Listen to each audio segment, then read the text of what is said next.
This week on A Comic Book Orange, the mysterious Madame Xanadu, cowboys and ninjas and Vikings, oh my! And an interview with the man behind the Wednesday Comics Superman series, Lee Bermejo.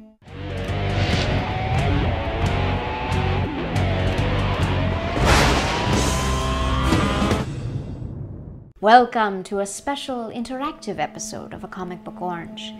We're going to perform a magic trick using tarot cards, the preferred medium of Madame Xanadu. Now, pick a card, any card. Keep its image firmly in your mind. You ready? Okay. Calling on the ancient magics.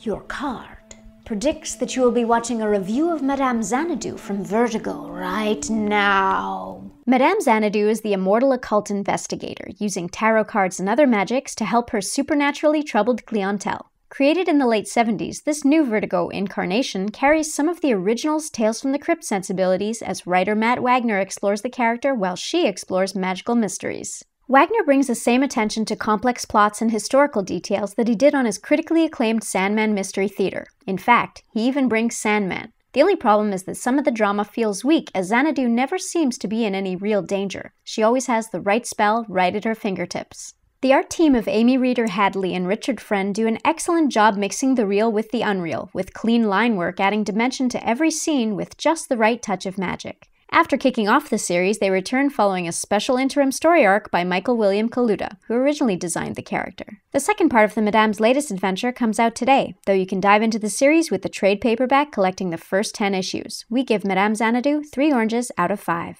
Also coming out this week, Matt Fraction's Invincible Iron Man continues its fantastic run. It's everything Iron Man should be, action-packed, witty, tech-savvy, and current. Pick up the 5 nightmares that launched this exciting 4.5 orange series. Lieberman and Rossmo's Cowboy Ninja Viking delivers everything its title promises, with madcap battles between split-personality assassins. Look for the first 2 issues on shelves now. It gets 3.5 oranges. And Boom reprints Kill Audio No. 1, created by Coheed and Cambria frontman Claudio Sanchez. Based on his vinyl action figure, it's a strange, violent trip, though we really couldn't follow along. We give it 1 orange, but someone must be enjoying it. This week we interview the artist behind the esteemed Superman series in Wednesday Comics, Lee Bermejo. What are you working on right now? I'm working on a project that is yet to be announced for DC Comics, a graphic novel featuring some of the DC Comics characters. As much as I love doing a project like The Joker that was obviously aimed at a more mature audience, it's fun to play around with things that you can give to a kid, and so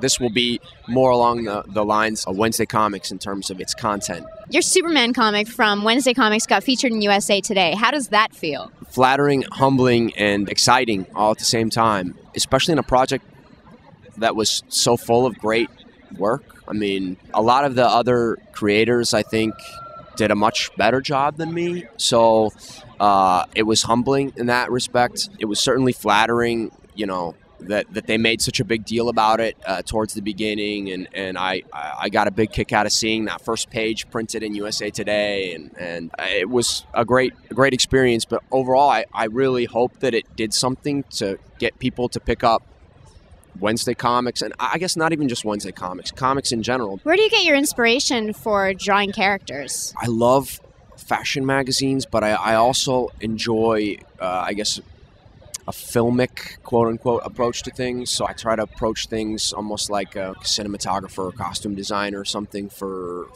film. I like a realistic look to what I do.